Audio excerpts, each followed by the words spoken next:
We've been to so many places lately. What do you say we take a day off from adventuring and just find somewhere nice to relax? Let Paimon think. Where are some nice places we could go? Oh, why don't we pay Cloud Retainer a visit at Mount Outsong? It's been a while since we last saw that illuminated bird. She's always the one popping up out of nowhere and scaring us half to death. So let's surprise her this time.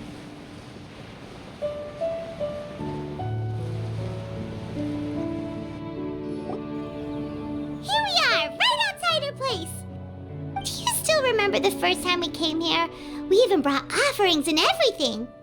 And when we told her that Rex Lapis had been assassinated, she immediately threatened to squash Liyue Harbor. Paimon thought she'd be impossible to get along with. But now that we've spent some more time together, she's really not like that at all. We probably don't need to bring any offerings now that we've gotten to know her pretty well, right?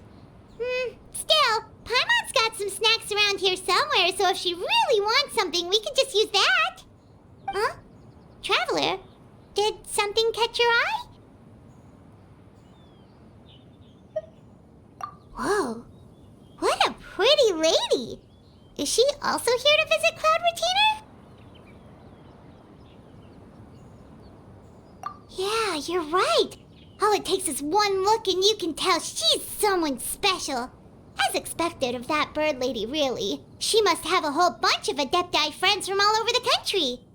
Okay, but if we're both friends of Cloud Retainer, then we're basically friends by association, right?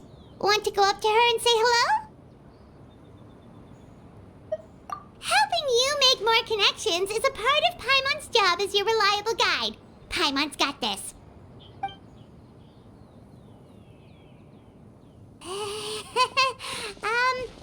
Hello?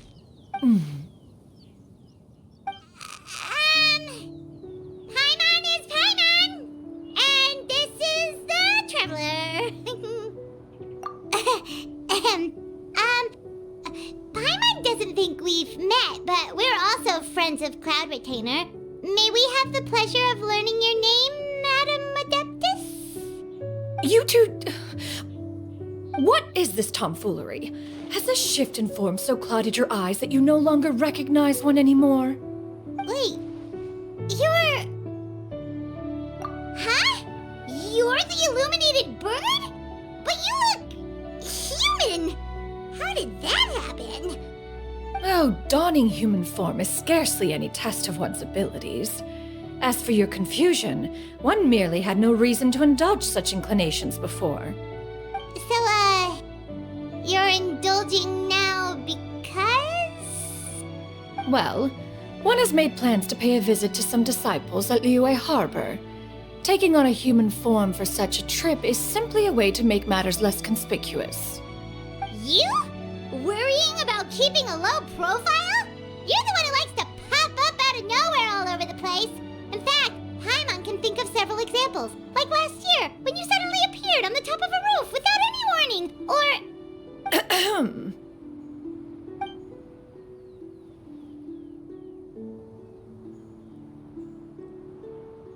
Hey, didn't we agree not to bring that up unless she asked? Oh?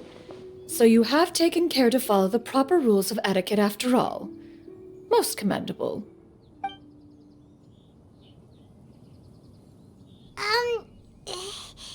Well, this is all Paimon's got. You don't mind, right? One has never found oneself lacking in basic comforts. On the contrary, it is the gesture that one values above all else. So long as you've shown proper respect and consideration, the quantity or quality of the gift is but a trivial matter. That kinda makes Paimon feel a little guilty for trying to keep them for herself. Anyway, where were we before you reminded Paimon about the gifts? Ah, right. So by disciples, you must mean Ganyu and Shenhe. It's also been a while since we last saw them. Maybe we can come too. One planned to extend the invitation even if you had not raised the matter yourself. Shenhe and Ganyu should be quite pleased to see you again. However, one would first inquire as to the reason behind your visit here. You have cause to seek one's company? Yeah, we just found ourselves missing you and wanted to see how you were doing. We were hoping you'd tell us one of your stories. Who knew we'd run into your human form while we were at it? Is that so? If there are no urgent matters at hand, then let us make haste for Liyue Harbor. Ganyu is likely still working at Yuehai Pavilion, so that shall be our first stop.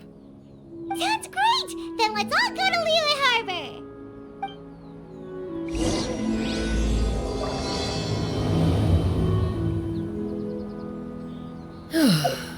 Ganyu has been quite...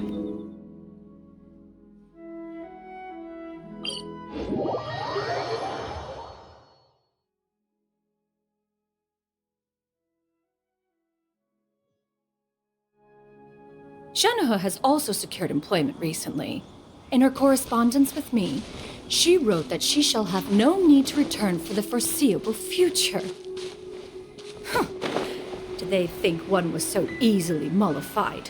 One shall investigate everything with one's own eyes and decide for oneself if their living conditions are satisfactory.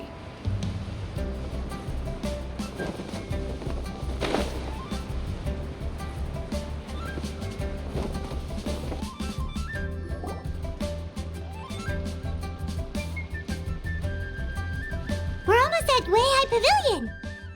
Hey, do you think Ganyu will be shocked to see Cloud Retainer like this? Guess we have no idea if Shenhe and Ganyu have ever seen her in this form before. Wait, where did she go?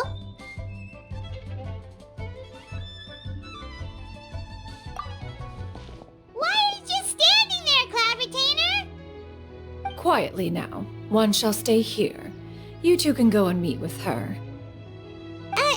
But why? Isn't it better if we all go together?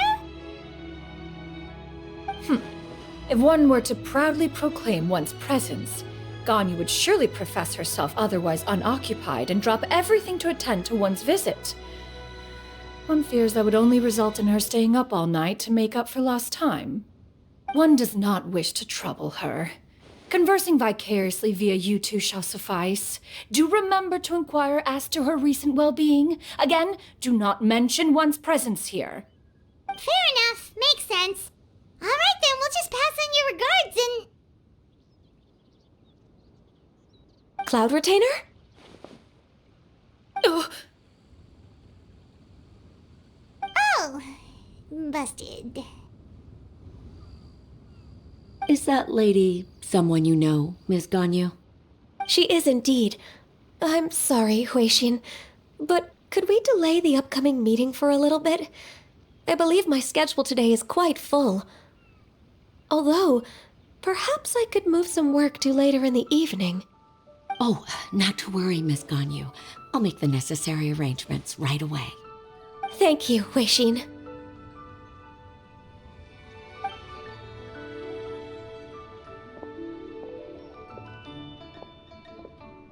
It's been a while, Ganyu. Greetings. What brings you here today? And Cloud Retainer, too. It's been quite some time since I last saw you in this form. You are quite mistaken. One is not acquainted with this Cloud Retainer of whom you speak. One is simply a mere mortal passerby. Huh? Seems she's not buying it. That was but a simple test. One did not expect you to be able to recognize one so easily, especially after so many years of only seeing one's other form.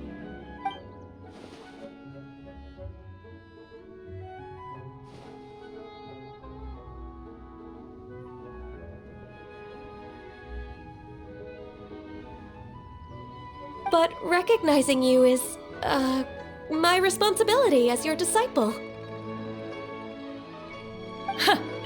An apt observation.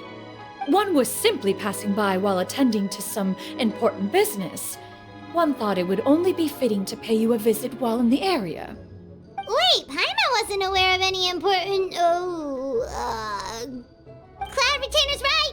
We've still got something super important to do, so we can't stay here for too long today.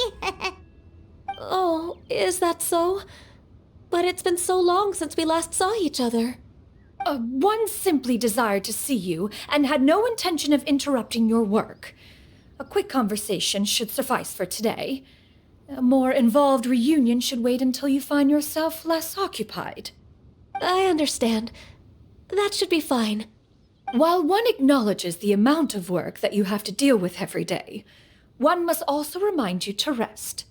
Though Adepti blood flows through your veins, excessive exhaustion will still cause grave harm to your body.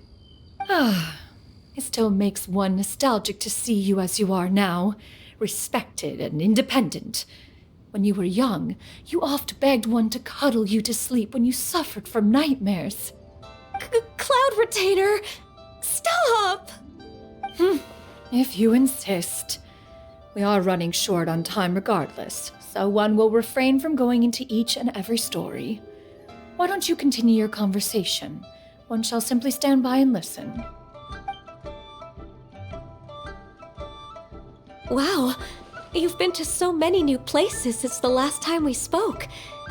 If you ever need anything, please just come find me at High Pavilion.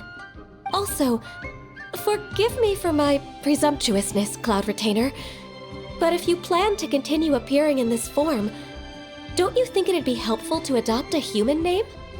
A human name? Huh. You raise a valid point. Considering the sheer extent of one's renown, Cloud Retainer is surely too recognizable as a name. You really think so? Not that you're not famous or anything, but that famous? You presume to know the extent of one's illustrious achievements. One would hardly think such a thing to be possible. Nevertheless, Ganyu's advice cannot be ignored. From this point on, when in public occasions, be sure to refer to one as Xianyun. Xianyun?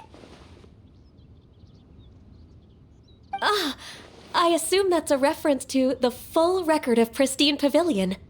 An Adeptus of years past would rise with the clouds and rest with the moon. They were enlightened and wise, free and unfettered. The writer referenced Master's name to describe her carefree and spontaneous nature. Oh, that sounds super cool! Paimon feels like only the most powerful of Adepti could rise with the clouds and rest with the moon. Actually, those lines were originally written to describe Cloud Retainer herself. Huh? Wait, so you're really that powerful? And what of it? Did you truly take one to be nothing more than a bird of bigger than average size? Not exactly. To be fair, Cloud Retainer rarely speaks of her past accomplishments. The tales of her past can only be found in ancient texts. It is said that once, a long, long time ago, there was a severe drought in Liyue. Left with no choice, many people left their homes, while others spent day and night praying to the Adepti. Although I did not live through such tragedy, simply reading about it is enough to gain a visceral understanding of all the pain and desperation during that time. On top of the drought, a noxious gas also began to spread through the land. If not for Cloud Retainer's efforts, much of Liyue would be nothing more than a barren wasteland today. The books had this to say about what happened. Upon arrival, the Adeptus borrowed the wind to retain the clouds. Immediately, the clouds gathered together, and abundant rain burst forth from the heavens. Drought and plague were both driven away, and the people were saved. Wow, that's incredible! Mortal records add embellishments to dramatize past events. One did merely what one ought, and even if one had not interceded, the other Adepti would surely have stepped in to help. Even so, you stopped an entire drought! Can you really control the weather like the book said? Oh, Paimon suddenly has a lot more respect for you. So it was Paimon's bad for calling you Illuminated Bird before. You're not too mad, are you? How laughable. A name is but a simple label we carry with us on our journey through the world. Why would one be offended by such a trivial matter? That's a relief. In that case, Paimon will continue to call you whatever feels right in the moment. Well, that is quite enough ancient history for now. Ganyu, have you had word from Shenhe? One has heard that she procured a job recently. Have you any thoughts on her workplace? And what, pray tell, of her monthly remuneration? Moreover, does she find herself overly inundated with work? Is she allowed time off during Lantern Rite? That is a lot of questions. There is no cause for concern, Cloud Retainer. I introduced Shenhe to her employer personally. Wanmin Restaurant's business has been booming recently. So, with Chef Mao being swamped with customers, and Shangling still off and out in search of new recipes, I introduced Shenhe to staff the restaurant. I see. Most excellent indeed. One has had the pleasure of being introduced to that family. Shangling is kind and astute, while her father is loyal and reliable. One has no cause to believe that they will make Shenhe's work difficult. Now, it is almost time to partake in the victuals of noon. One shall visit Wanmin Restaurant in person and see how Shenhe is doing. Huh? But didn't you just say that you had something important to do? Can that wait until after we've eaten? You may return to your work, Ganyu. One shall see to this matter on one's own. There will be many an occasion to dine together in the future. One is certain the opportunity shall present itself most readily. Of course, Cloud Retainer. Please take care. Traveler, Paimon, I'll see you some other time. See you around, Ganyu! Phew! Paimon was pretty quick on the uptake there, don't you think? As soon as you mentioned important business to attend to, Paimon realized that you were just looking to cut the conversation short and not take too much of Ganyu's time. Is Paimon right? No, in fact, it was not an excuse. One is indeed visiting Liyue Harbor for an important purpose. Wait, for real? The moment is not yet upon us. Still, the truth will be revealed to you in time. She really seems to be playing up the whole mysterious Adeptus thing right now. Is it because we just heard that cool story about her powers?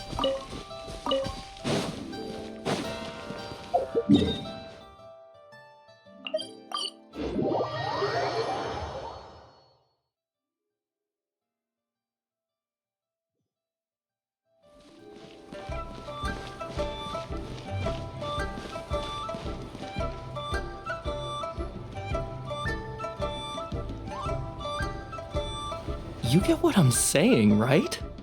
Yeah, how can I not? Not even fine food is enough to distract from the presence of a fine lady, eh?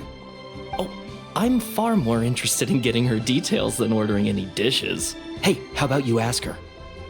You do it! No. I think you should. Wait, she's coming. What can I get for you today? Greetings, miss. I was just wondering if you'd be willing to... What would you like to order?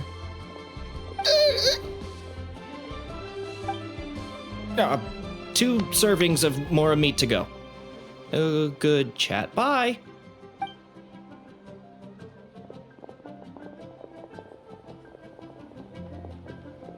Shenhe! Welcome. It's been a while. May I take your order? Don't welcome us as guests and greet us as old friends in the same line. It's weird. Mm-hmm.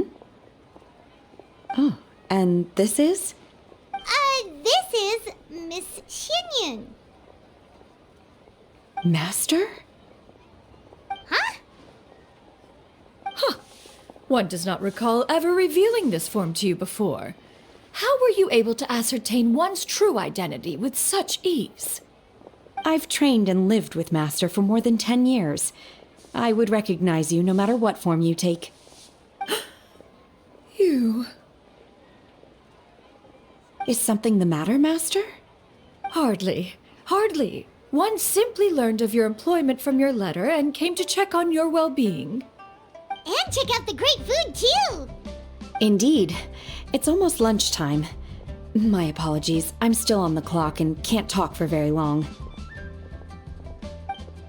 Well, if it isn't the Traveler in Paimon, are you here for Shenhe? The lunch rush isn't in yet, Shenhe. So I've got things covered for now. Go ahead, sit down and enjoy some time with your friends. I'll let you know if things pick up. Thank you, Chef Mao. Woohoo!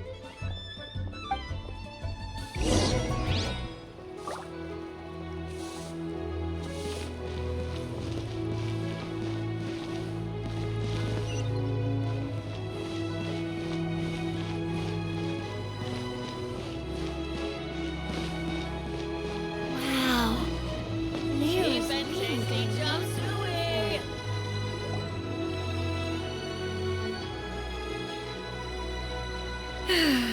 It is just as one expected.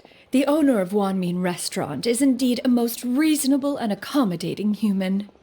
Still, the work here entails dealing with quite a varied group of people. Has this been difficult for you, Shenhe? It's been manageable so far. I sometimes run into strange people, but I have figured out a way to deal with them. Seems like you've been making progress. So by dealing with them, you mean... First, I try to talk sense into them. If that doesn't work, I threaten them with violence. At this point, they usually decide they are in favor of a civil conversation. Oh, how should Paimon put this? Oh, a sensible plan. One is gladdened to see you integrate so well into human society. And you, Master? How have you been? Simply marvelous. Though Mount Outsong has scarcely enjoyed your presence recently, one has hardly found the pleasure of one's own company to be lacking. I see. Just as expected of Master.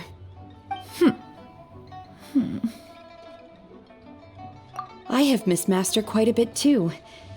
Even though work has been busy lately, I've already had a conversation with Chef Mao about taking some time off soon to visit Master. Oh, you did? Do make note of such matters in your letters in the future. There's hardly a need to keep one in suspense. Whoa, her mood shot up just like that. By the way, Master, since you are in Liyue Harbor, have you had the chance to visit Ganyu? Indeed. She is similarly preoccupied with her work. There was time only to exchange a few simple pleasantries. Ganyu told us the story of Cloud Retainer's name. It was amazing. We never knew how powerful she was before. I see. In that case, allow me to also share a story about Master's past. Oh? Is that a problem, Master? I believe this to be a good topic of conversation. No, not a problem. One was simply caught off guard. But no matter, please, proceed. One is most curious to see how much of one's own conversational prowess you possess. Master once participated in a race against Mooncarver. After Mooncarver lost, he insisted that Master's ability to fly gave her a natural edge in such a contest. In response, Master agreed to forego flying in return for being able to use one of her devices in the race. Mooncarver accepted, only to find Master with a brand new device on the day of the contest. Huh, what kind of device was it? It was a mechanical vehicle made out of iron. What was it called again? Oh, an electro-powered bicycle? Oh, you refer to the bicyclical Thunder Flashmobile. One spent 49 days conceptualizing and crafting it. It need only be infused with adeptal energy, and it can cover thousands of miles in one day. Oh, it boggles the mind why Mooncarver ever supposed he might best me in a contest of locomotion. Though he sprinted with all his might, he could barely keep up. Alas, the one flaw of my mechanism lay in its weakness against mountainous terrain. One was thwarted mere seconds from victory when it was thrown off course and failed to make it across the final stretch. Truly a most unfortunate turn of events. Anyway, do go on, Shenhe. Master, that was the end of that story. Is that so? With you gone, one has seldom felt the desire to call upon those old fossils for another contest. What is a race without spectators, after all? Have you been lonely, Master? Lonely?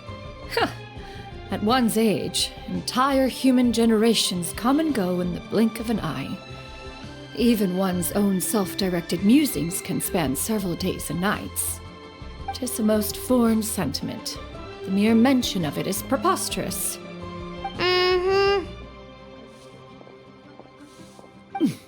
What is the reason for that look upon your face? It's nothing. It's just... Well, Paimon gained a lot of respect for you after listening to that story of you summoning the rain and everything. But all it took was a few words out of your mouth and it's like you're back to being that illuminated bird again. Paimon's just a little bit confused. Which one of the two is the real cloud retainer? To me, they are both, Master. One is the master that's widely revered by the people, while the other is the master that I respect and adore. One finds oneself exalted yet again with sweet words of praise and flattery of a most extravagant nature. You chose to exalt one with your words, yet you refuse to grace Mount Outsong with your presence for any extended period of time. One would almost question the sincerity of your estimations. This is not to say that your words paint an inaccurate picture. One has always lived by a single ideal. Eschew all action and abide by no rule. One does as one pleases and speaks as one pleases. Others may critique or praise as they see fit, yet one places little weight in such judgments. She got what, 2 sentences of flattery from her disciple, and it's as if her ego is about to burst. Do you have any empty tables?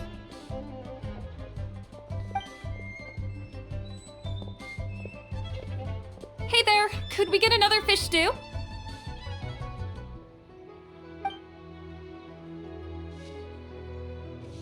I'm hearing more guests come in. I should get back to work. Alright, good luck with the lunchtime rush, Shenhe. I'll try my best.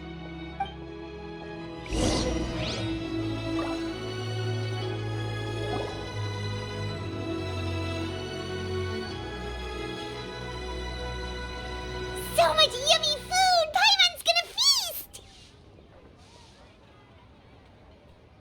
One is fond of all kinds of delicacies and delights in a multitude of flavors. The dishes here demonstrate no shortage of culinary skill. Their unique flavor profile has left one more than satisfied. In fact, one has been struck by quite the fit of inspiration. One has already begun to conceptualize the next generation of supreme cuisine machines. Everything's so tasty! A bit too hot at times, but still super tasty. I'm sorry, miss, but our tables are full. Shall we try somewhere else, Granny? But it smells so delightful. Can we really not eat here? My poor legs can't go on for much longer. Well, you could always check with some of the other guests and see if anyone's happy to share a table. Okay, I'll ask around.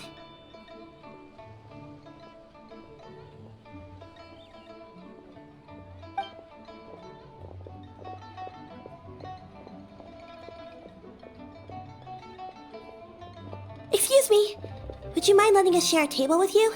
There are no empty tables left, so... Ah, well, Paimon doesn't mind. What about you guys?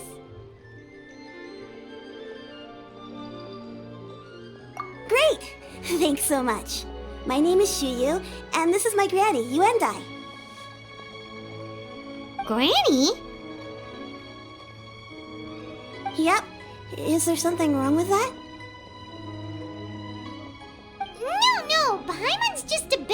surprised. She looks so young. Yeah, a lot of people compliment Granny on her youthful looks, but she's actually much older than she appears.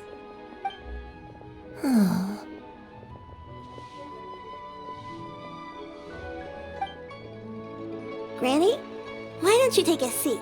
Come on, it's not polite to stare. Huh.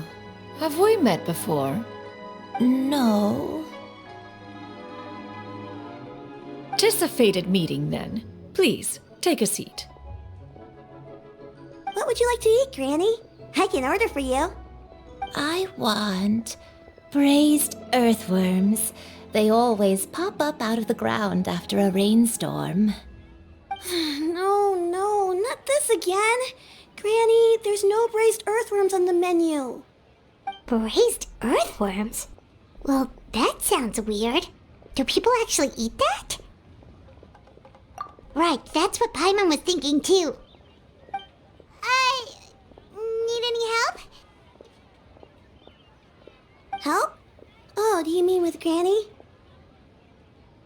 Thanks, that's nice of you to offer. Granny has pretty bad dementia, so her memory's getting worse all the time. She's always saying things that sound kinda confusing. Actually, her memory's been bad ever since I was little. But it's gotten so bad lately that I even have to remind her who I am every morning. They died young. It's just me and Granny now. Oh, but it's okay. Don't feel bad. Granny loves me a lot, and I love her a lot too. Sure, it's hard at times, but you just gotta make the best of the life you've got. Wow, you're really tough for your age, kid. You're too kind. And me? Oh, what about me? You're tough too, Granny. Plus, you're really gentle, and you're always there for me. Yes, and it's hardly as if I forget everything. I still remember the important things. Wait, what was that really important thing again? Ah, I remember now. It was a dream. I had a dream where everything was dark. Someone was standing in front of me. She told me to come and find her, and that once I'd found her, I would be free. Huh? That sounds super important. But how come you've never told me about it before? It was just a dream, so I forgot about it. But I'm in a good mood now, and somehow I remembered it again. You know, I believe I've had this dream a great many times. But just how many times have I had it? Now that I do not remember. Wait, so you have a reoccurring dream where someone's talking to you? That sounds spooky. Oh, does that mean you're possessed?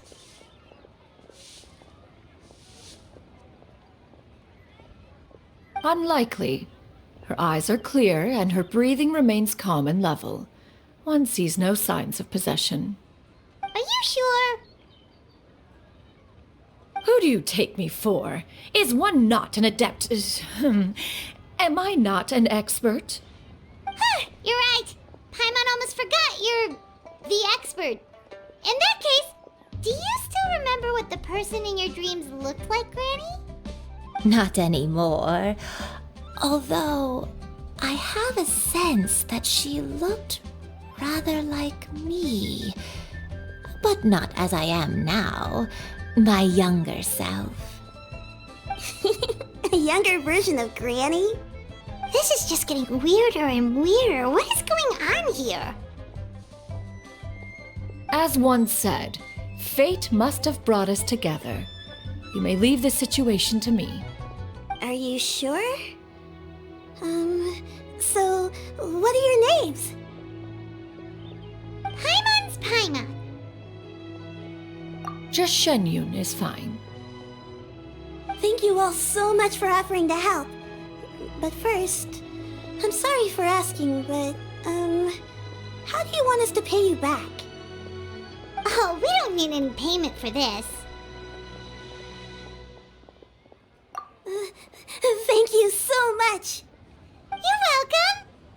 But Miss Xianyun, what exactly can we do to help out this granny? All we have to go off is that dream. Where do we start? That is elementary.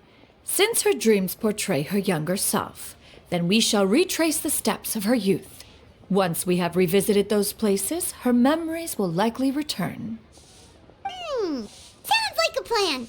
So, Granny, do you remember which places you went to when you were young? Why, of course I do. The heavens above, the earth below, the wispy clouds, and the emerald mountain streams. Okay, taking that as a no. I might have an idea. Once, when I was really little, my dad told me that Granny used to be a martial artist heroine who saved loads of people from a disaster.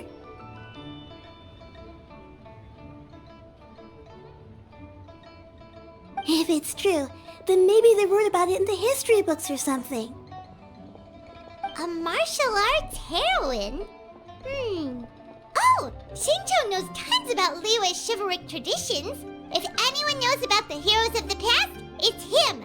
Let's go find him at the Feiyun Commerce Guild. Are you leaving already? But I'm still hungry. I'll go order some food, Granny. If there's nothing on the menu you especially want, I'll just get a few different things. It seems we must part ways for now. The Traveler and Paimon are bound for the Feiyun Commerce Guild, while Yuendai and Shuyu shall remain here and partake of their lunch. As for myself, I have matters to discuss with Streetward Rambler. Streetward Rambler? Oh, you mean Madame Ping! Precisely. Let us meet at Yujing Terrace once you are ready.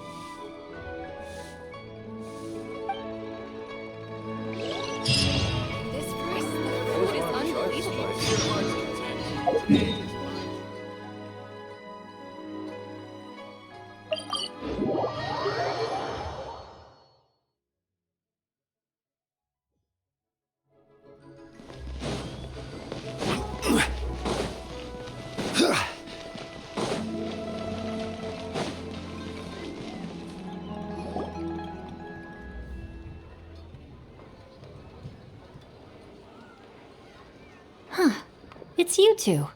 What brings you here? Shincho! Great, we found you! We wanted to ask you about something.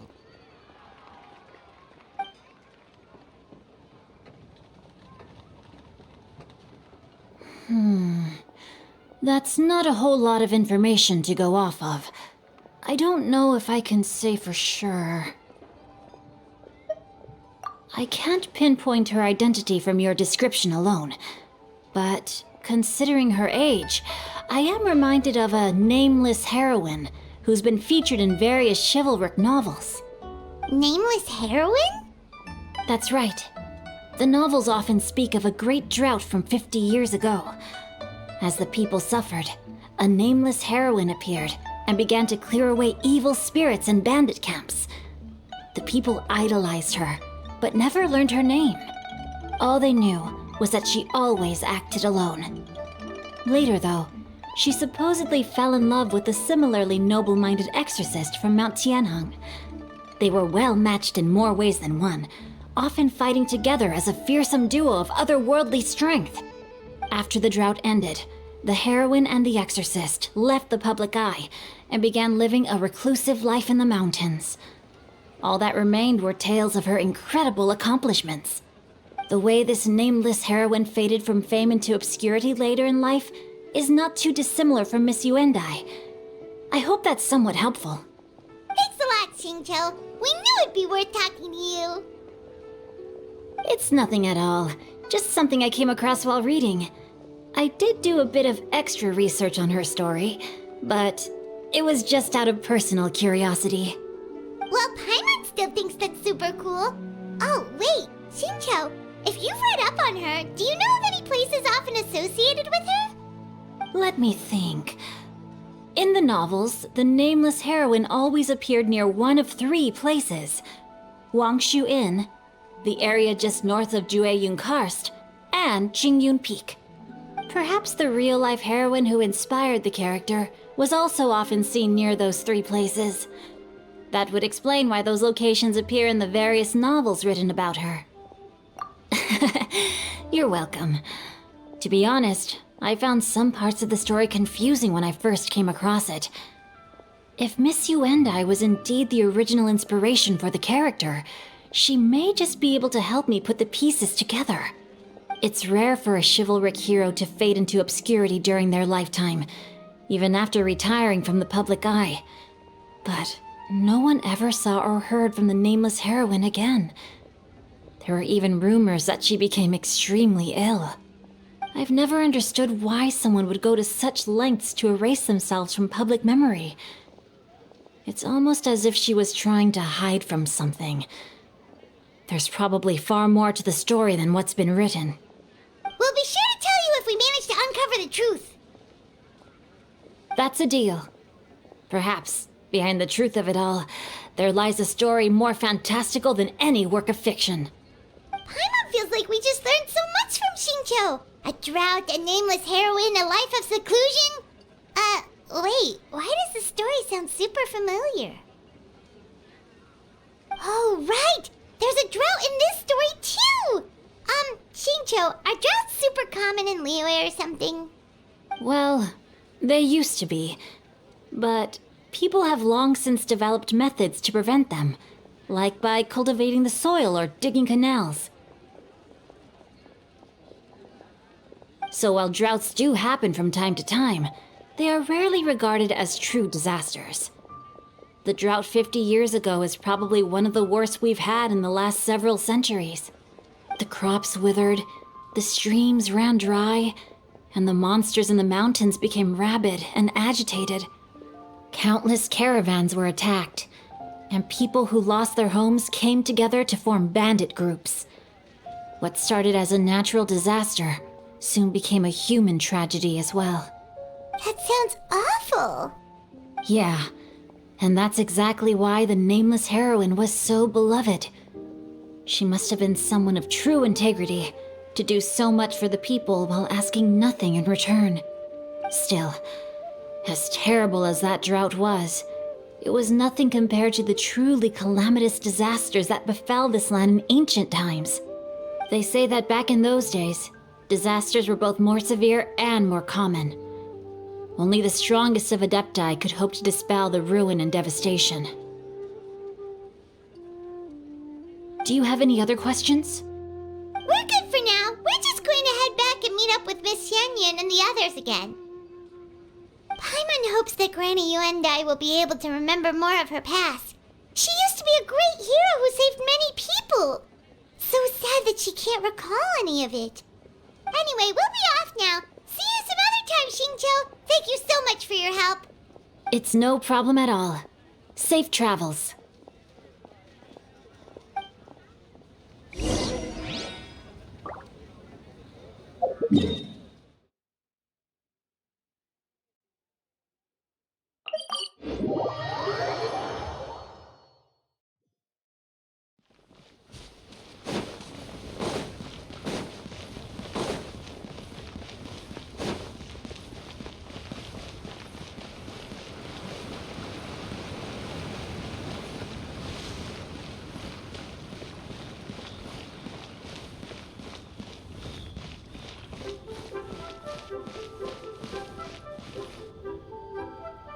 I have recorded the tune that you requested. I hope it will be of help to you. Oh, thank you. Straight word, Ping. What has amused you so? Oh, it's no serious matter.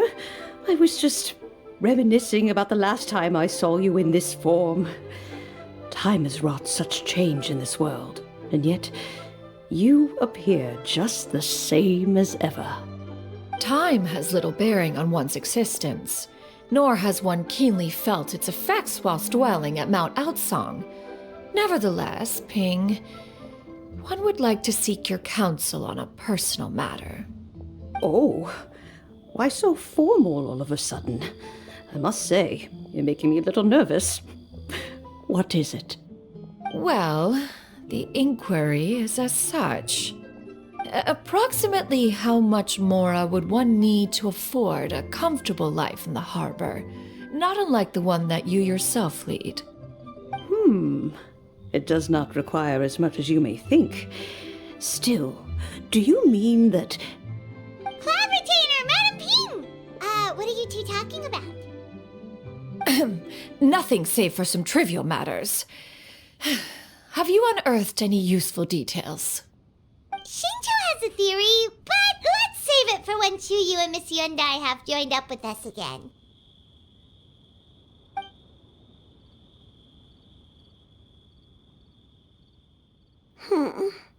Do not be troubled, young lady. Here, have some tea. Thank you so much. What do you think, Chuyu? Does it match up with what you know of your granny? According to the story, the nameless heroine eventually fell in love with an exorcist from Mount Tianheng. Maybe that's my grandpa. I don't have many memories of him, but there was this one time I found a box in her attic full of a bunch of weird sigils. I think so too. Granny might remember something once she's returned to a familiar place. What marvelous tea! I can taste the dew's sweetness in this cup. It's as if I was taking a stroll in the mountains, thoroughly one with nature and at peace. Is that so? Then please drink as much as you like. There's no need to hurry. At our age, it's always nice to slow down and take the time to appreciate pleasant conversation among friends. Thank you. Okay, since we have the time, can I ask you something? Sure thing. What would you like to know? I have a secret I want to tell you. Let's go talk over there.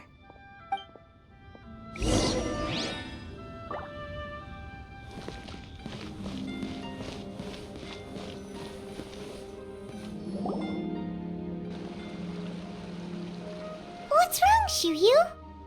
Well, I've been kind of meaning to ask ever since we started talking in the restaurant, but are you guys all adepti in disguise? Oh! About that.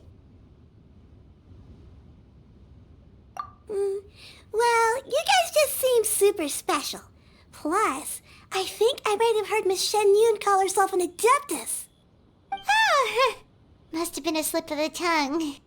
Xianyun, since you were the one who, misspoke, maybe you can explain to Chuyu here what you really meant by that. One is indeed an adeptus. Is that of some concern to you? Huh?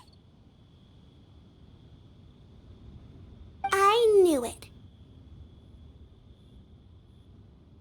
Well, one time when I was a little kid, I saw a pure white illuminated crane. I had this super high fever, and Granny wasn't around. I was feeling all icky and gross. But then this snowy white crane flew down from the sky. She put me on her back and flew me to her cool Adeptus house and fed me some sort of magic potion. When I woke up, I was already back in my bed and my fever was gone. I really wanted to thank her, but I was too sleepy to stay awake, so I never got the chance. So I just kind of wanted to ask if maybe any of you have ever met an Adeptus like that? A pure white illuminated crane? The only two we've ever met are blue and white and black and brown. Have you ever met one that's pure white, Cloud Retainer? Never has one met an adeptus with such features. One surmises such a description is but a hyperbolic embellishment that oft results from narrative accounts. That's weird. Was it really just a dream then? Well, even if it was just in my head, it doesn't matter that much anyway. All I really want is to help Granny recover her memories. I'm really grateful for all your help. We Leave it to us! Now that we know the 3 locations, we just need to visit them one by one! Let's go to Wangshu Inn first!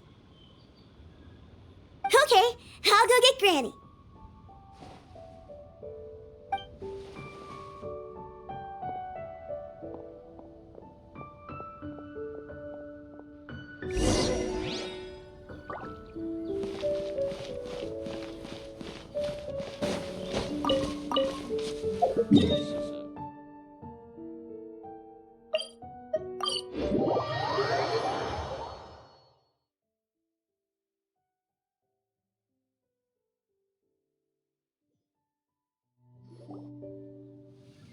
Wangshu Inn.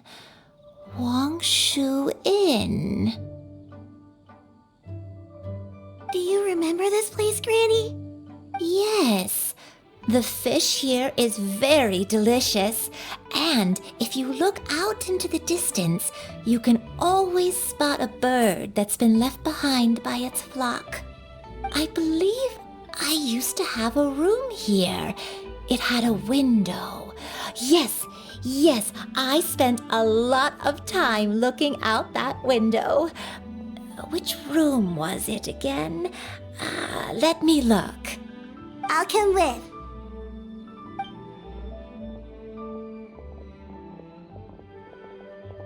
Paimon's still having some trouble understanding what she's talking about, but if she's so familiar with this place, that must mean she lived here, right? Wait, huh? Whoa! Shao! What are you doing here all of a sudden? You scared the living daylights out of Paimon! I sensed a non-human presence and decided to come take a look. If you're here, then there's likely no trouble afoot. I suppose there's no cause for concern. It's been a while, Cloud Retainer. I see you have returned to your previous form. I have indeed. I fought alongside her in this form on many occasions during the Archon War. Oh, wow! What was she like during the war? Oh, wait, let Paimon take a guess. Was it anything like this? Behold, the glory of one's newest invention, the Bang Bang continuous fire mechanism. Hands up and surrender, or be prepared to face the full might of the Adepti. An impressive imitation. Paimon knows her all too well. Even so, Cloud Retainer was not always as ostentatious as you describe. You may be unaware, but her talent with Adepti sigils is just as formidable as her skill in mechanics. The Archon War reached its peak after Guizhong's death. The Cloud Retainer who fought beside me in those devastating battles was taciturn and solemn, only speaking when she had to activate her sigils. A Cloud Retainer who barely talks? Paimon can't picture it. But what happened after that? If you were so powerful in your human form, why did you decide to take up your bird form again? Once one had bid farewell to the world of mortals, what use would one still have for such a shape? When dwelling between mountain and forest, away from the struggles and troubles of the mortal world, a mortal form is hardly the most fitting of choices. After the war, Cloud Retainer retired to Mount Outsong, only revealing herself to the occasional visitor, and always in her avian form. Although I do believe there was an occasion some 30-odd years ago when she decided to don her human form. I believe it was for the purpose of... One believes there is little need to relive bygone matters. Granny, are you okay? Back then, at this place, Perhaps this conversation should end here. I shall take my leave now. Should you encounter any trouble, you need only call my name. However, given that you are traveling with Cloud Retainer, I trust you are in good hands. Everyone! I think Granny is finally beginning to remember her past. Slowly now, calm your mind and recount what has been recalled. a long time ago, I stayed here to recuperate from my illness. Huh. So what Shinto said was true! You did fall ill! Was that why you went into hiding? I don't remember. I'm very sorry, but I can't even remember the name of my illness. The only thing I can remember is that it took a great toll on me, and there was no cure for it. I was confined to my room in Wangshu Inn, where I spent many days unconscious. I'd come to every once in a while and stare at the migrating birds outside the window. It was a solemn sight. I remember crying, but I'm not even sure I knew why. One day, I met a traveling merchant. Upon hearing of my illness, he sold me a bottle of soul-revitalizing tea pills. He told me that the pills were concocted using Adepti blood and could be used to alleviate my symptoms. Sure enough, I made a full recovery. My illness remained dormant for several decades after that. Wait, but if your illness remained dormant for several decades, are you saying that what you're going through now is just a relapse of what happened all those years ago? And it was all thanks to the pills that you managed to keep the symptoms in check? Paimon's brain kinda hurts. Do you remember anything else? I'm sorry, I don't. Oh, if only I wasn't so useless. Hey, you're not useless. You've done so much for me. Watched me grow up. Raised me. How could you say that about yourself? Oh, fret not, dear child. Granny was just a bit frustrated. That's all. The recovery of a person's memories is a gradual process. Finding pieces of one's past is always superior to not finding anything at all. Let us make haste to the next location. Next location. Next location. Oh, why don't we go to the area north of Dwayunkars next? There isn't really a landmark there, so where should we start? Oh, Paimon's got it. Let's check out the houses in the area first. After all, if she was there for any length of time, then she would have stayed somewhere, right? Oh, Paimon's really got her thinking cap on today. At this rate, we'll recover all of Granny Wendai's memories in no time.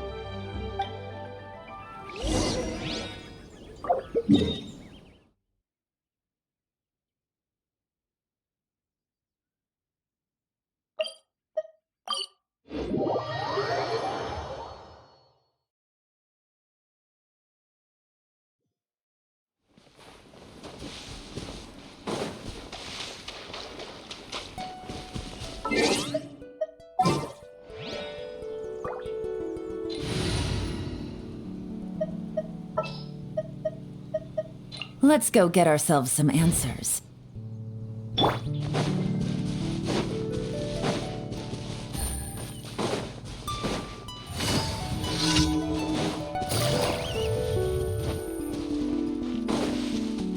Whoa, why are there so many treasure hoarders here? Guess it's time to round up some bad guys.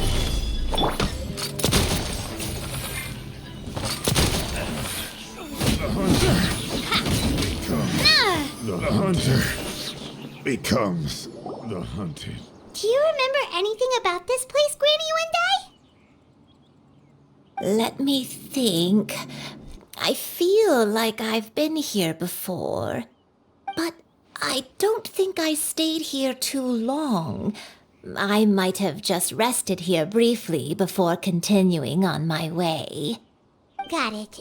That's okay. There are still plenty of other places we can check. Wait a second. If I remember correctly, I believe I brought... Ah, yes, I brought some sweet snacks with me. Go on, take some. You need to eat a lot if you want to grow big and strong. Oh, thank you. Then Paimon will help herself.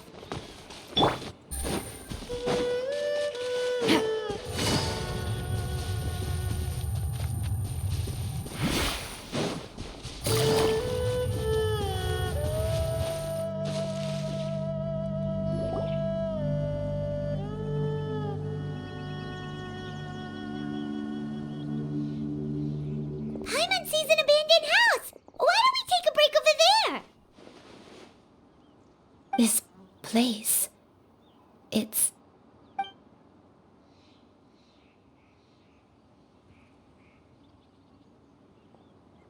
Did you remember something, Granny?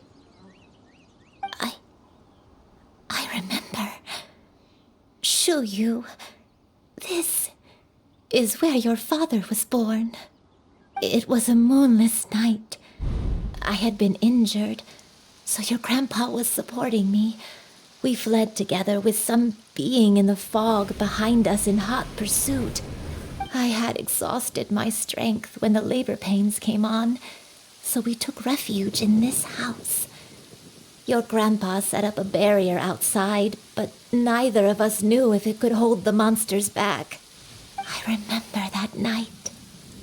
I remember falling to my knees, reciting a prayer over and over. I alone am the source of this sin.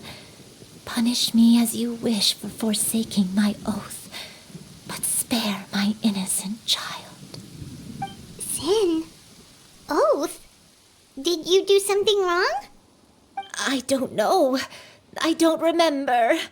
I only remember praying in the darkness with all my strength until the sun finally rose again and the fog cleared out.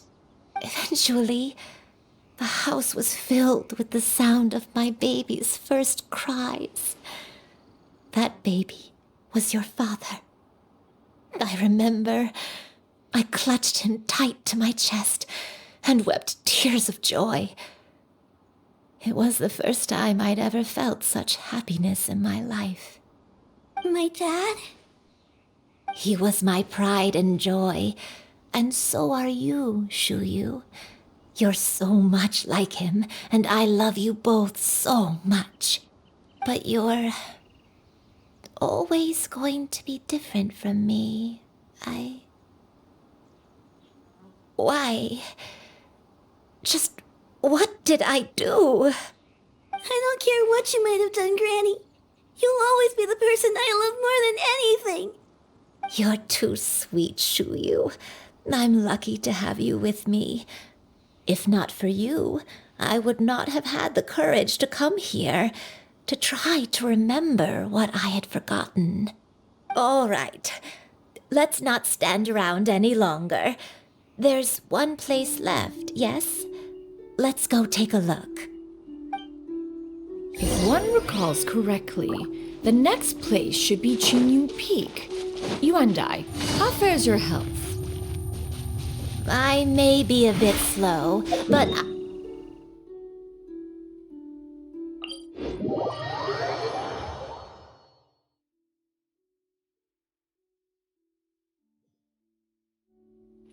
Climb on, I shall carry you to the top. Oh, such lightness of weight. All those who grow old grow frail in the end, do they not? First, you lose your memory, then your health. Eventually, you end up losing everything. My only wish is to depart this world with a lucid mind, to free myself of this torment. We're finally here. Does this place feel familiar to you, Granny Yuandai? Let me see.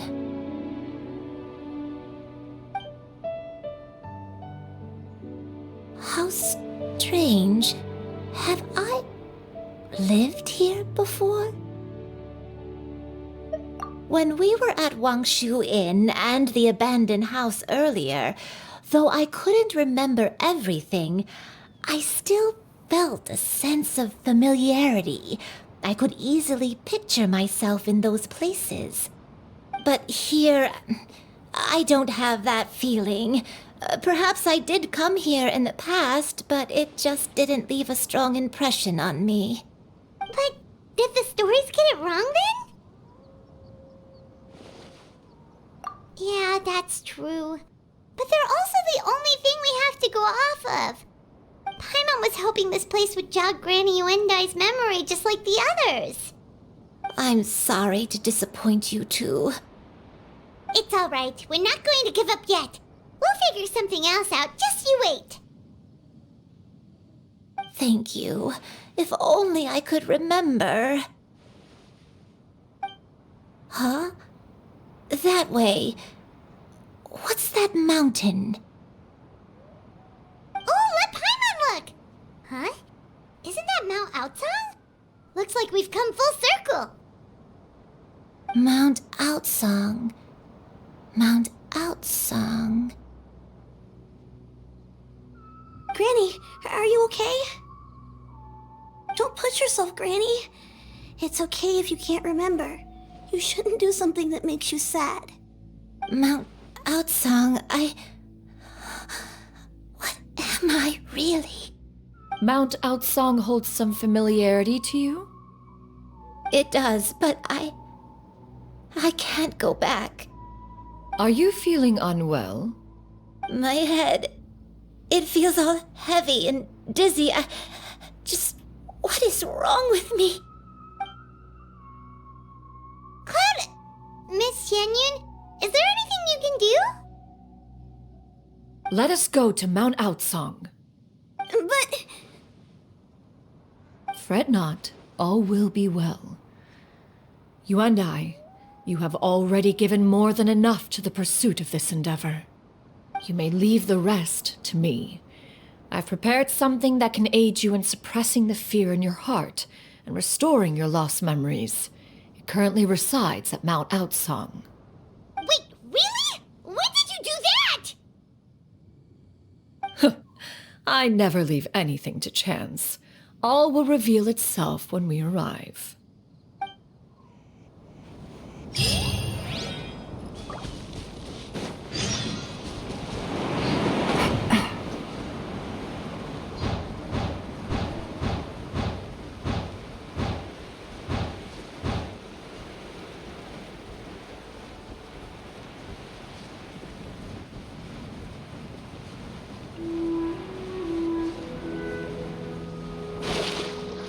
Take it easy. Come on, just tell Paimon already! What's this thing you've prepared? Here, this is it. Huh? But isn't this the mechanism that you were tinkering with when we first got here? Oh, is it another invention of yours? Precisely. A recent one at that. I am most pleased with the result. I call it the Suspensus Somnium mechanism. It periodically releases a soft breeze, which when paired with a gentle adeptal tune, can help the listener subconsciously relax and even enter a semi-hypnotic state. Soothing agitation and anxiety, relieving exhaustion and insomnia, its potential uses are numerous indeed. And of course, it can also aid in the recovery of lost memories. Whoa, what a cool gadget! But if you had it all along, why did you keep it to yourself until just now? We could have come to Mount Outsong right off the bat and saved Paimon a lot of floating! How preposterous. Had you and I not recalled much of her past through her own efforts, the device would have nothing to draw upon. We Adepti can only help those who first resolve to help themselves. Had she lacked such determination and strength of character, one would have little to offer in way of assistance. Paimon thinks she gets it now. Hey, what's that other thing? As previously mentioned, a gentle adeptal tune is required to take full advantage of the mechanism. One secured such a tune from Streetward Rambler. Only with her melodies can the mechanism reach its peak power. Whoa, Paimon can feel what you mean. Paimon's body feels light as a feather. It's as if she's lying down on a warm patch of grass after a super satisfying meal. And you and I, is the mechanism helping you to relax? It appears she has already succumbed to the depths of reverie. Come, join one on this side. We shall give her some time to herself.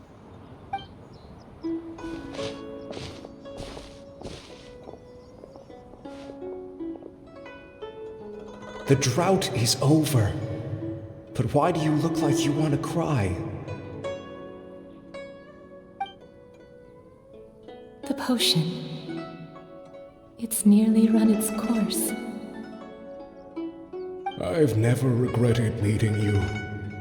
Not even for a second. Please. Please, no.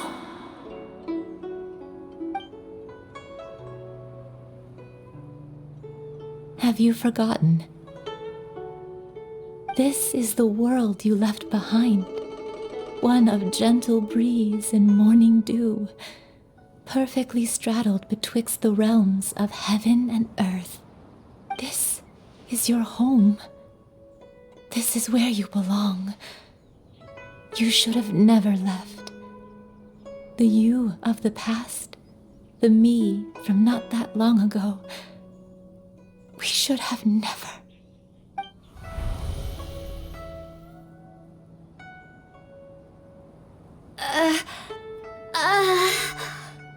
So that is the truth.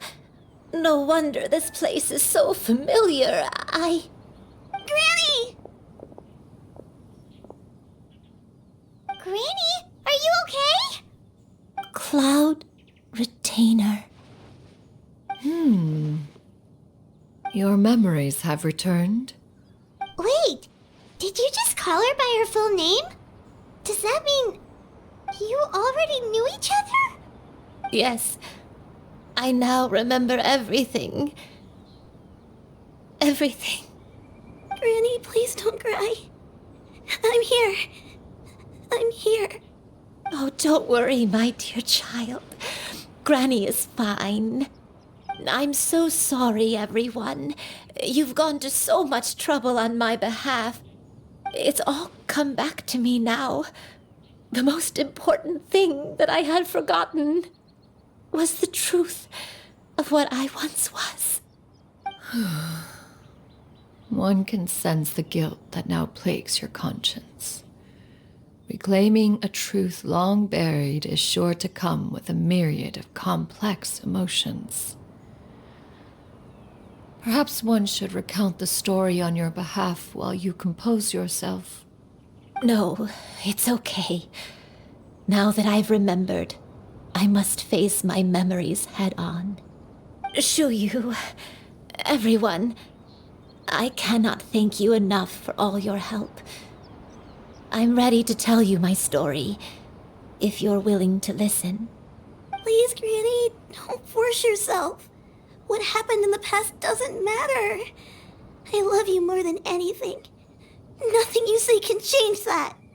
I know, dear child. My feelings for you are exactly the same. It is for this reason that you deserve to know the truth. Some time ago, I made a terrible mistake. One for which I could never atone. Is this the sin that you mentioned in Xianyun Karst? What happened? I am, in truth, not a human being. My real form, one that I held for centuries, was that of a wild crane. I spent many, many years living on Mount Outsong, bathing in the soft breeze and drinking the sweet dew of the mountains. At some point, I somehow gained wisdom and sentience. The Lord of the Mountain, Cloud Retainer, became aware of my existence and began to share many stories with me. She even passed on the secret of cultivation to me. Though she never took me on as a formal disciple, I always saw her as my master.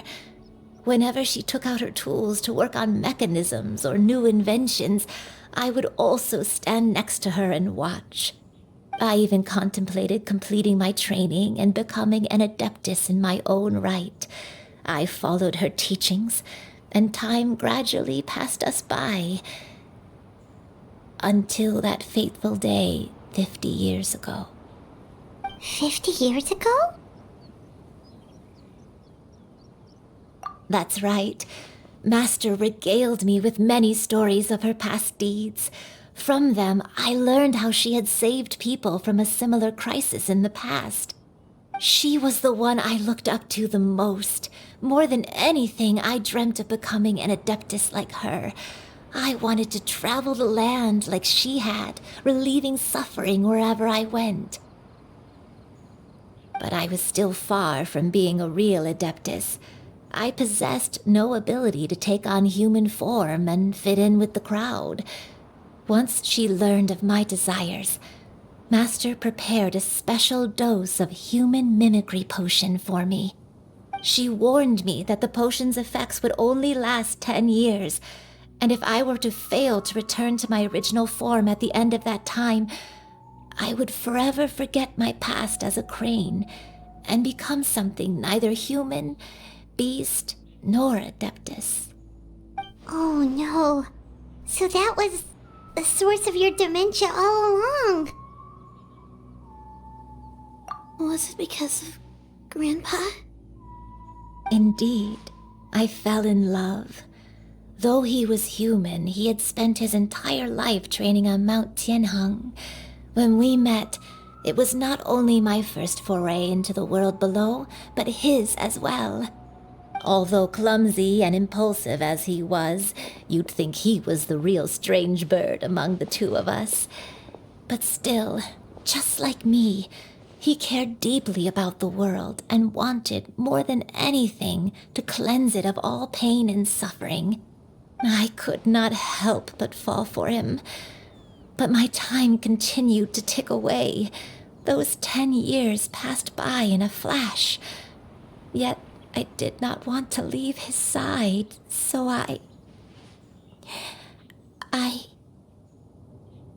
Oh no, what happened next? I committed an offense.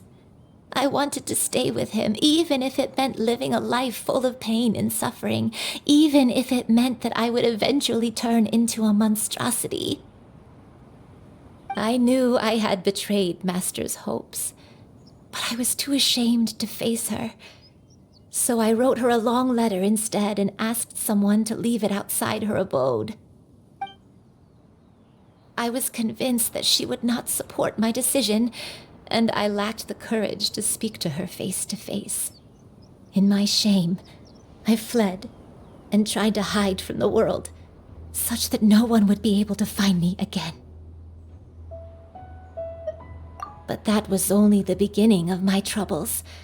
I began to suffer from a strange illness. My memories became hazy and confused, and I could no longer keep myself awake. I understood that my pain was caused by my refusal to return to the life I was fated to lead. Along with my memories as a crane, I soon forgot the true cause of my suffering as well. I knew only that I had committed a sin. All I could do was pray for forgiveness, even if I had long forgotten what needed to be forgiven. Looking back, I was beyond lucky to have come across that traveling merchant at Wangshu Inn. It was such a fortunate coincidence that we were there at the same time. If it weren't for those soul-revitalizing tea pills, I probably would have... Granny! What's wrong? Coincidence? Why did I ever think it was a coincidence? Tea pills concocted using the blood of an adeptus? No, it couldn't be. Master, don't tell me. Back then, that merchant was actually... Human custom would dictate the conferral of gifts to be in order when one's progeny is wedded, would it not? Consider the pills a symbol of one's best wishes. So when I tried to conceal my name and mistakes from the world and hide myself away in perpetuity, the only person I managed to deceive was myself. You knew where I was all along. One still remembers when you were but a fledgling. You possessed a certain fondness for a particular game. You would hide yourself among a group of wild cranes and ask one to pick you out from among the flock. One found you with such ease every time. 'Tis a truth most evident. One always recognizes one's own. no matter what form they may take. Wait! Paimon's confused! So, Cloud Retainer, you found Yuendai again? But how? When? And what happened after that? Perhaps it is now time for one to recount the rest of the tale.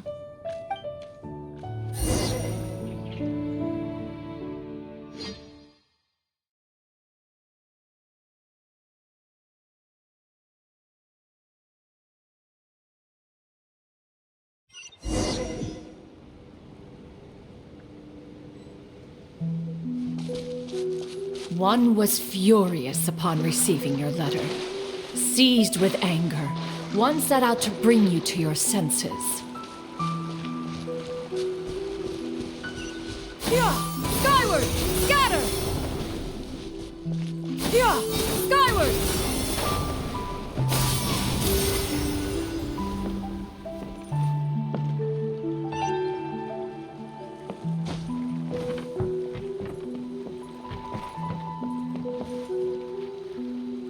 In truth, one had more than a few misgivings about your chosen partner. As an exorcist, his talent was lacking. One could hardly say his skill with sigils was any better. But soon, one came to appreciate the devotion he bestowed upon you during your illness. He never uttered a complaint and rarely left your side. Unwilling to begrudge someone of such character, one decided to overlook his aforementioned deficiencies, glaring though they may have been. Wishing to grant you a life without regrets, one gathered many divine ingredients and used one's own blood to create a form of medicine. Though imperfect, it managed to suppress the more dire effects of your illness. As for how to deliver the medicine, after much contemplation, one eventually decided to perform the deed oneself. One took great care to alter one's features and select the appropriate attire. Only after meticulous scrutiny did one finally set out for Wangshu Inn. As one expected, you were most ignorant of one's true identity. You showed not even the slightest inkling of recognition. One was quite torn. Should one have celebrated the success of one's disguise, or mourn the loss of your acquaintance?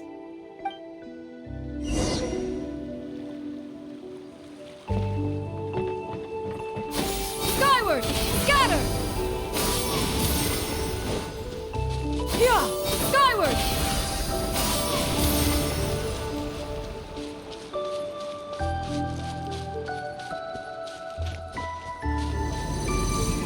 Yeah! Skyward!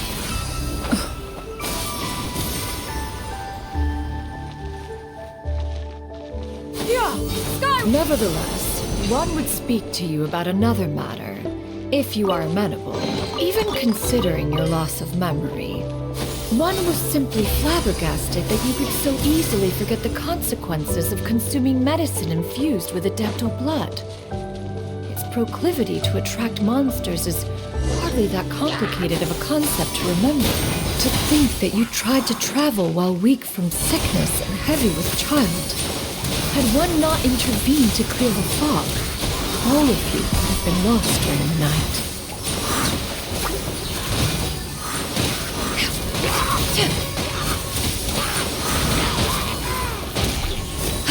Yeah! Skyward! Rah! Seize the skies! Rah! Yeah!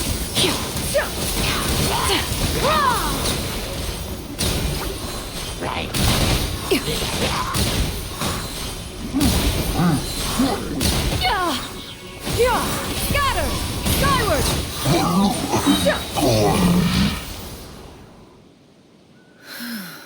Those monsters would hardly have pursued you with such ferocity without sufficient incentive.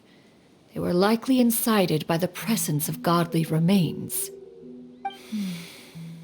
Said godly remains, in turn, were likely drawn to the trace of one scent on your body. One was, after all, an active participant in the Archon War. Some of the gods were likely shattered by contraptions of one's very making. In the end, one was relieved to see you endure through the night.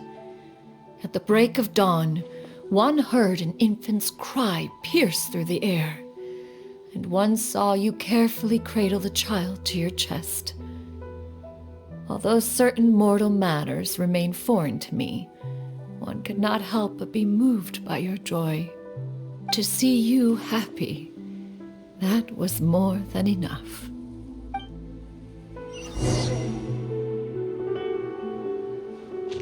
Yeah!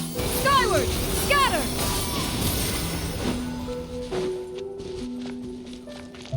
Now you should have a complete understanding of the events. Wait!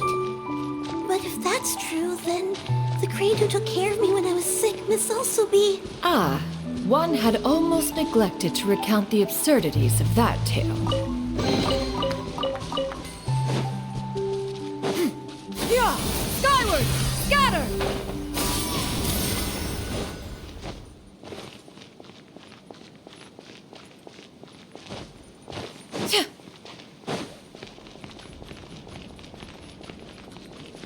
Yeah! Skyward! Just as you and I troubled one with her antics, so did you give one many a headache. Upon finding you burning with fever, one made plans to bring you back to one's abode for treatment. However, upon seeing one's form, you began to cry, refusing to get on one's back. When one asked you why, apparently you believed that one could not possibly be a true Adeptus, because all illuminated cranes are white from tip to toe. One had no choice but to apply powder to one's body to conceal the variegated nature of one's appearance. You became more than amenable enough when one stood before you devoid of any other coloring. It bears mentioning, however, that as a crane, Yuandai was nearly entirely pure white in color. Though you had never encountered her in that form, you still recognized the essence of her being. Perhaps fate brought you two together in more ways than one.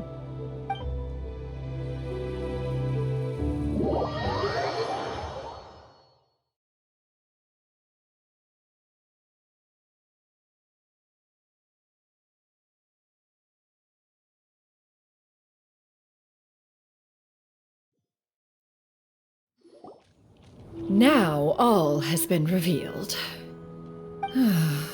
One owes you an apology, you and I. One recognized you upon your very entrance into Wanmin restaurant. One has always viewed you as a disciple of equal standing with Ganyu and Shenhe. Indeed, one wished to bring your story to a satisfactory end with this visit to Liyue Harbor.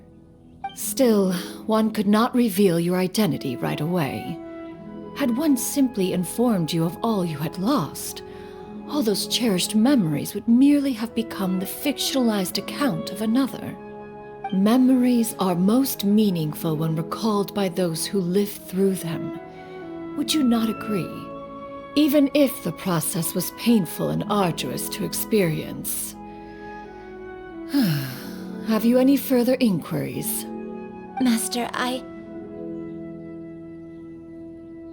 must ask, if you found me all those years ago, why did you leave me be, even though you knew about my mistake? Why did you not bring me back to Mount Outsong by force?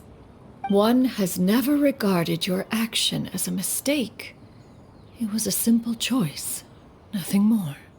When it is time for one's progeny to leave the nest, it is the responsibility of an elder to let them fly free.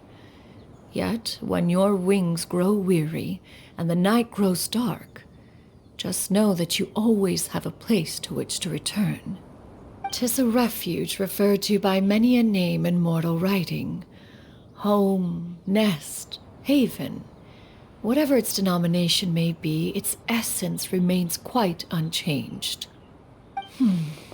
One speaks, of course, of a place not unlike one's own abode. One's disciples are free to come and go as they wish, Yet the door remains forever open to those who wish to return. One rather hopes you count yourself among them. Thank you. Thank you so much. You and I. One expects you too have sensed the rapid deterioration of your condition as of late. Have you not? 40 years ago, you chose a path without a future. Though one used one's own blood to provide you with a few decades of extra time, it merely delayed the inevitable. One may have extended the path, yet one was unable to alter its final destination. Even the power of an Adeptus has its limits. Had your condition continued to deteriorate, you would have forgotten your life as a human entirely. In the end, you would have turned into a creature lacking in the ability to even comprehend its own monstrousness. Fortunately, you were able to avoid that scenario by reclaiming your memories. Though one sped the process along by providing some guidance, the result is entirely a reflection of your own effort. So, what's gonna happen to Granny? One will help her reclaim her original form as a wild crane. If it be fated, she may recover her sentience one day. She's gotta go back to being a regular crane, huh? Master, you've already done more than enough for me. I don't know how I could possibly repay your kindness. This is a better result than I could have ever hoped for. How much time do I have left? Not long. The transformation is imminent. Granny? Please don't leave, okay? You're all I have left. Please. Don't be sad, dear child. Granny has led a wonderful life. My only regret is having to leave you behind. Don't forget to eat well, okay? A growing young lady like yourself needs lots of good food to grow big and strong. Promise Granny you'll take good care of yourself when I'm gone. I promise, Granny. I'll do whatever you say. Good girl. Good girl. Don't worry. It's not goodbye forever. Granny's gonna become the most formidable crane in all of Mount Outsung. Granny will train day and night. I won't stop until I can turn into a human without having to rely on anything but my own power.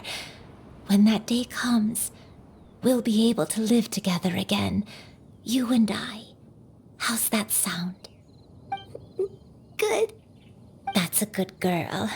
Even though we won't see each other for a little while, as long as we both work hard, we're sure to meet again someday. I'll eat well, Granny. I promise. And I'll wait for you, no matter how long it takes. I'll wait for you to come back. That's a good girl. Then Granny really has no more regrets. I'm so sorry, Master. Thank you for everything.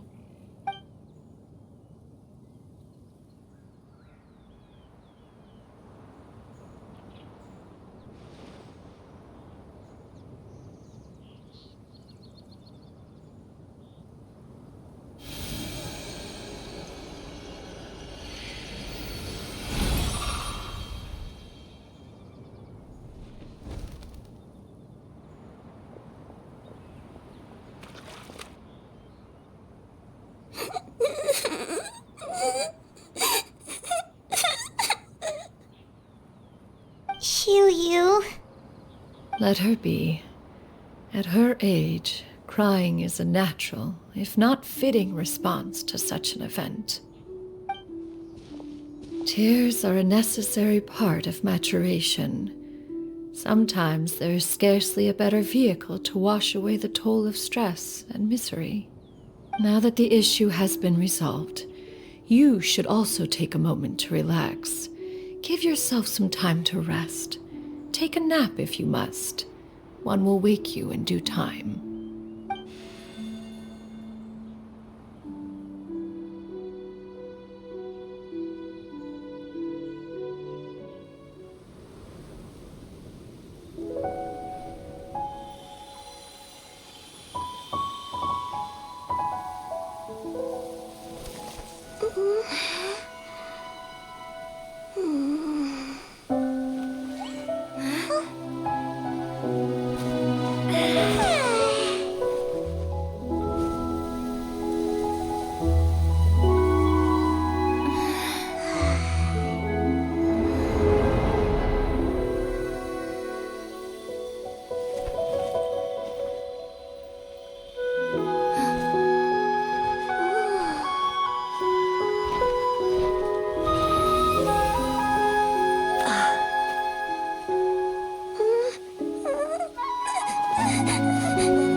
I always believed we would see each other again, that our days of separation would finally end, and all my troubles would be behind me.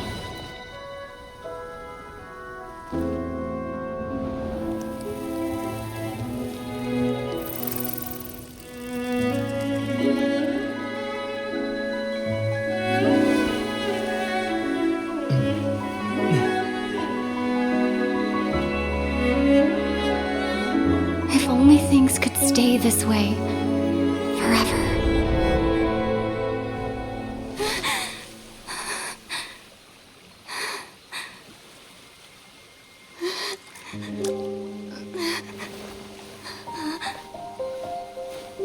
A nightmare?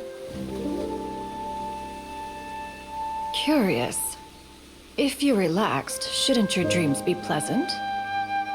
It was a good dream. It's just... You weren't ready to wake up.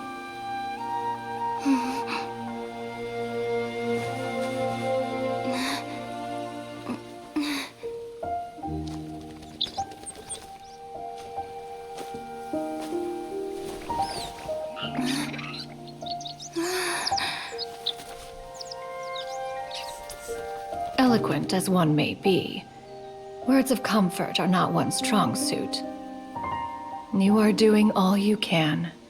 One can see your strength of will, your fearlessness in the face of danger. And so, whatever your dream may be, one believes that you shall achieve it. Of course, whenever the perils you face overwhelm you, or you become weary, one is always here for you. After all, as an elder, it is only right to look out for the young ones.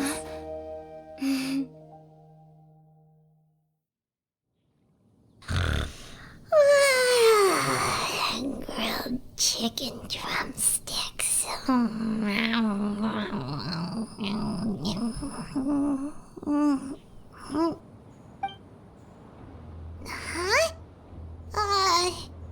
Was Paimon sleeping just now? Oh, Paimon wasn't talking to you. Paimon had a dream about eating grilled chicken drumsticks, that's all. Madam Adeptus? Oh, Xianyun, you're awake. How do you feel? I feel a little better. Thanks. I know I'll see Granny again someday, so I don't feel so sad anymore. Madam Adeptus, could I ask you something? Would you take me in as a disciple? Oh, and have you reasons for this sudden interest? I know Granny thought what she did back then was wrong. She felt really bad about it. But Without that mistake, I would have never been born. Even though Granny lost her memories, she never forgot to show me how much she loved me. So, I thought maybe one day I could become a cool adeptus like you and help a whole bunch of people, just like Granny wanted to do. Upon some reflection, one supposes you are no mere mortal. The fact that Yuendai's blood flows through your veins is proof enough of that. If this is what you desire, one shall make it so. Thank you so much, Madam Adeptus. No, I mean, Master. Xianyun, are you sure about this? Paimon's gonna let you in on a little secret. We've seen Cloud Retainer's 2 other disciples, and they pretty much eat nothing but bitter herbs like Genshin and violet grass.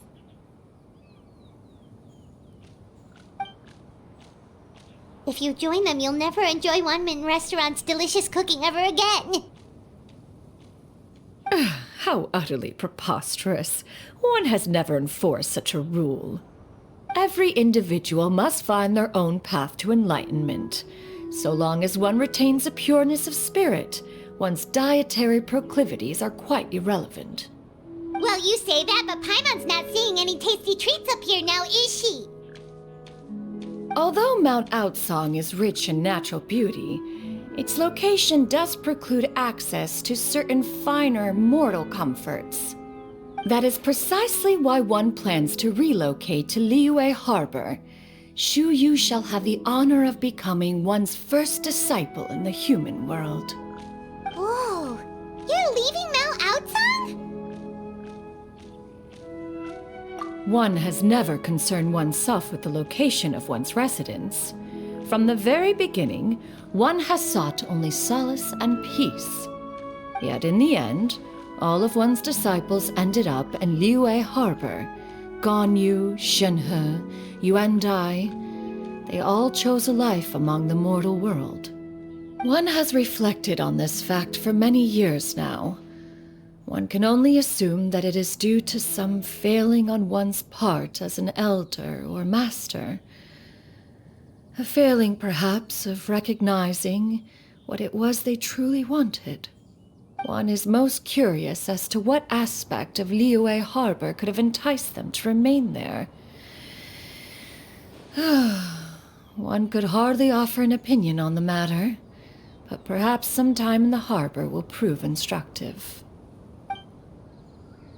Why are you all so silent?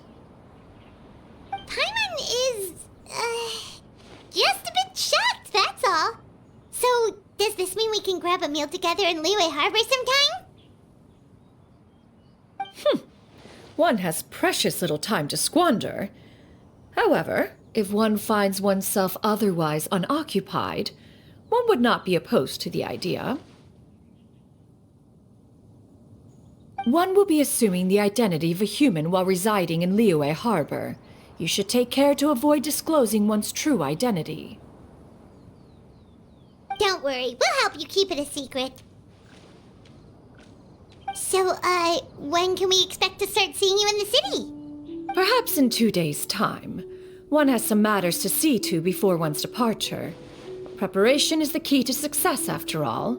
One plans to put up various items from one's collection for sale. The earnings should provide for a comfortable living in Liyue Harbor. One has already picked out a handsome property near Chuhu Rock. 'Tis no small purchase, but what is mortal life if not one expense after another? Seems like you've really thought of everything. Then how about we meet up in Liyue Harbor in 2 days? A sensible plan. See you then. Oh, also, why don't you take this suspense insomnia mechanism as a souvenir? Anytime you should feel ill at ease in the future, you may try quieting your mind and sitting in meditation as you listen to its melodies. It might help you find a new perspective.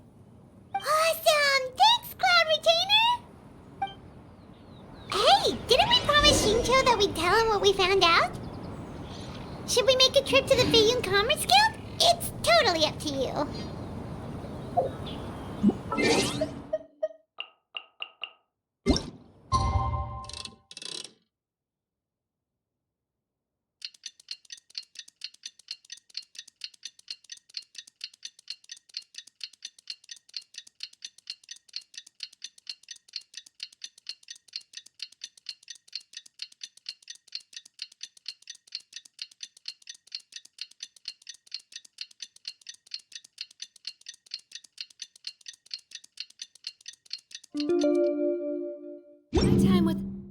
has taught me that carrying an unreliable weapon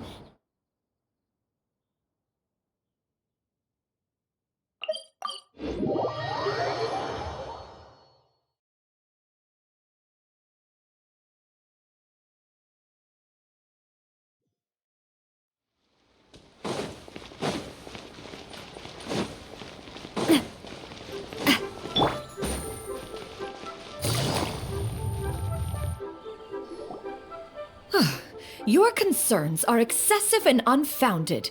This is but a simple collection of ordinary valuables. Such intense scrutiny is hardly necessary. To be quite honest, your insistence on that fact is my primary cause for concern. In what way are any of these ordinary? Every single item here could be worth more than everything I own combined. I simply can't risk shelling out that kind of mora without proper scrutiny. If I'm wrong, I would never be able to earn it back, not even if I worked every single day for the rest of my life. I have to be careful. Yes, you can never be too careful. We're here, Clow! Miss Xianyun, what are you guys arguing about? Ah, perfect timing. This ignoramus is questioning the authenticity of my wares. I'll have you know, these items have remained untouched in my personal collection for several hundred years. To question their legitimacy is pure folly. Several hundred years? Indeed. They're family heirlooms, you see, passed down over many generations, as families are wont to do. Yep, they've definitely been around a while. We can vouch for her on that one. Hear that? Had I not found myself in need of mora, I would scarcely have had the heart to part with them. Indeed, you should consider it an honor to even have the opportunity to behold them with your own eyes. Doubt their authenticity any further, and I may just decide to take them to another buyer. Whoa, please don't go! I apologize for any insult, miss. You see, I know full well that I lack the knowledge to judge the true worth of these items. If you could wait but a moment, I've hired an expert to appraise them for me. He should be here shortly. An expert, you say? Very well. I will wait for a little while longer, then. Traveler, Paimon, this is my new residence. If you have cause to seek my company in the future, this is where you can find me. Master! Oh, it's you two again. Hello. Xianyun! You got a new outfit! It looks great on you. Mm-hmm. Master made it for me. I like it too. Huh? You know how to make clothes? Do I know how to make clothes? With the support of the proper mechanism, sewing is hardly a challenge. Master, I brought in most of my stuff. There's a few boxes left, but they're kind of heavy, so I just left them outside. Fret not. I shall help you move them into your room. Actually, I should probably sort through my stuff a bit first. Everything's kind of messy right now, so maybe you could, not look yet, Master? Yeah, that'd be great. It appears my young apprentice has her own fair share of secrets. No matter. Do what you must, child. Now, this expert you mentioned, when can we expect their arrival? Soon. Ah, there he is! Here, allow me to make some introductions. This is Mr. Zhongli, a well-respected consultant at Wangshang Funeral Parlor and an expert in all manner of valuables and antiques. Mr. Zhongli, this is Miss Xianyun. She's the one who's looking to sell the collection of valuables I mentioned earlier. Huh.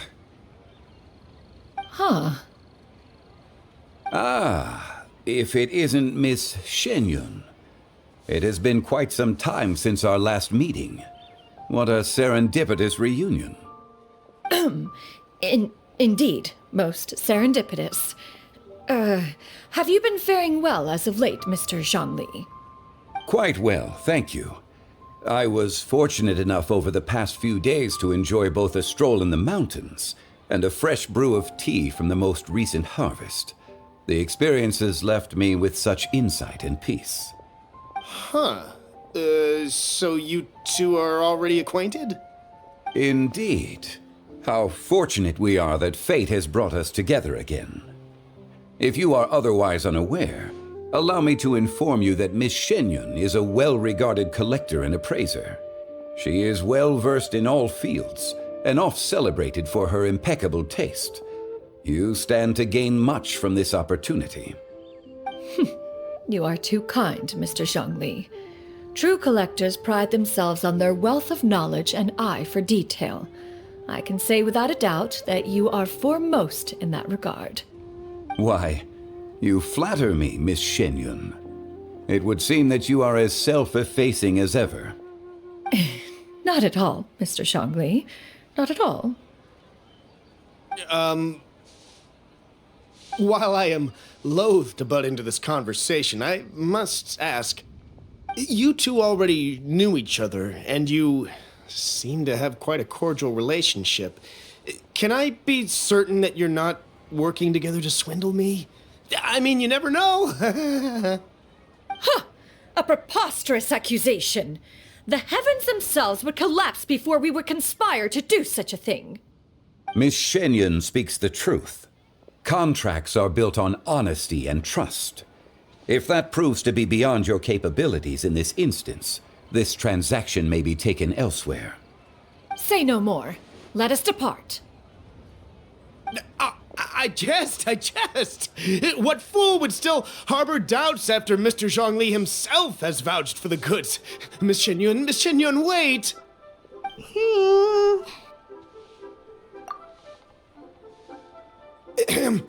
I deeply apologize for doubting you. So, Mr. Zhongli, could you please give me a final verdict on the value of these items? There is no cause for concern. They are indeed rare and precious valuables. Take this mechanism, for instance. Though one may not immediately perceive its purpose, its structure and appearance are exquisite enough to merit it a place in any fine home. The same can be said for this one here. Few could hope to possess an item that so perfectly blends mechanical wonder with geometric grace. I am sure you have heard from your travels that the study of mechanisms is among the most wondrous arts in this world. With that in mind, I earnestly recommend procuring every last item in this collection. All right. Since I hired you as my consultant, Mr. Zhongli, I shall, of course, trust your good opinion. Then, in that case, Miss Xianyun, I'll take the lot. However, since the final sum is quite large, how about we start with an initial deposit through the Northland Bank? The Northland Bank? Huh. Oh, you refer to the fiduciary house. Oh, very well. I fear people only use the term bank nowadays. In that case, I'll be off for now. I'll return to collect the goods once you've received the funds.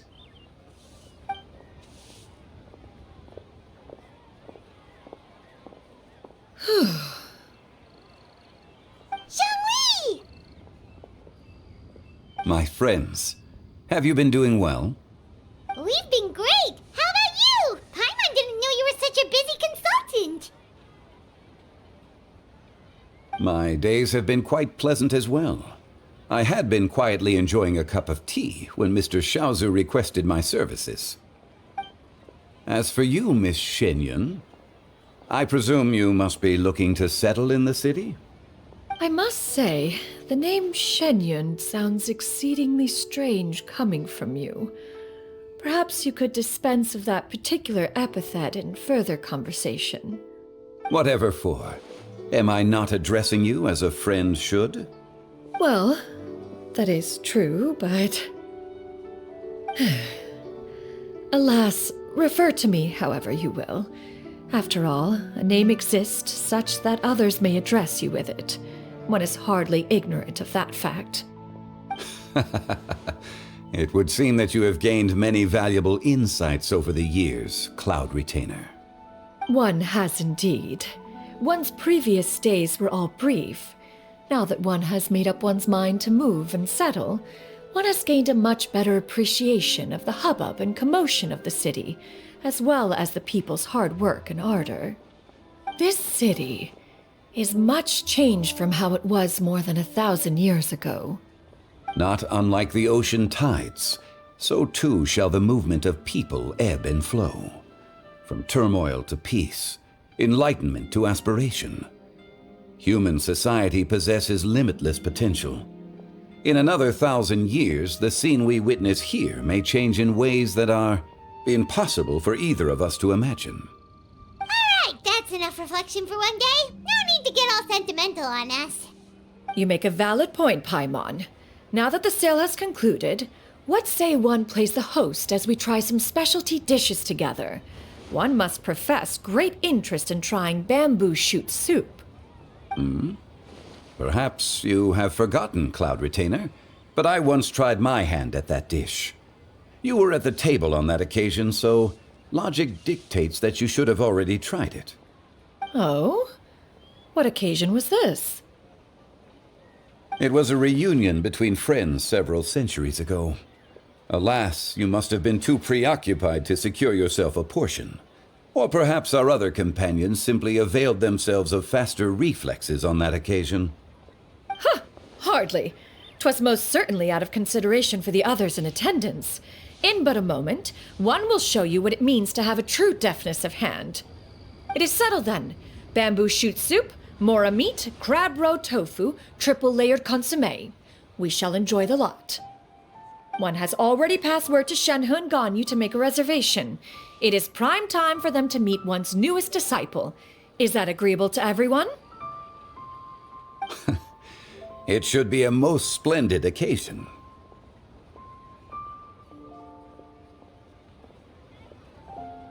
Xianyun, come now, it is time to dine. Ah, this gentleman over here is Mr. Zhongli. He is, A humble employee of Wangsheng Funeral Parlor. Pleased to make your acquaintance. Nice to meet you too, Mr. Zhongli. That should be everyone, right? Let's go!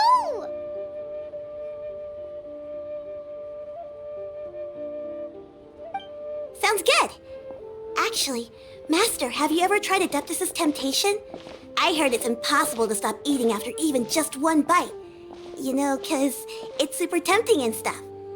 Is that true? That sounds rather implausible.